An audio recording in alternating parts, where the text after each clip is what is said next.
खरं तर पहिल्यांदाच असं घडलं असेल की कर्जमाफीचा निर्णय कुठलीही निवडणूक डोळ्यासमोर नसताना घेण्यात आला।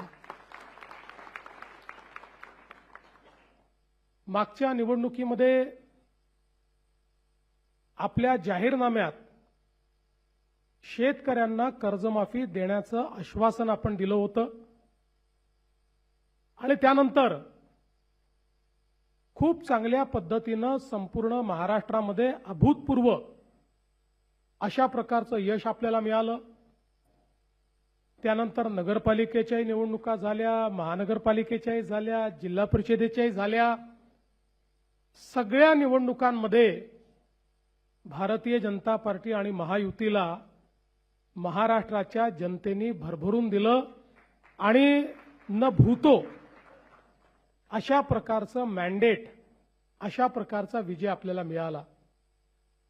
केवळ राजकीय विचार केला असता तर समोर आता कुठली निवडणूक उरलेली नाही।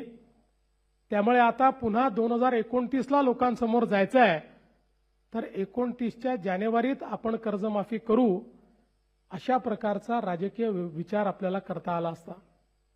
पण आपल्याकरता कर्जमाफी असेल, शेतकऱ्यांच्या हिताचे निर्णय असतील, हा कुठलाही निर्णय राजकारणाशी संबंधित नाहीये।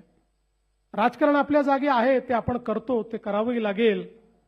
पण शेतकऱ्याचं हित बघत असताना कुठल्या गोष्टीमध्ये शेतकऱ्यांना कधी कुठला निर्णय हिताचा असेल याचा विचार करून तो निर्णय घेतला पाहिजे।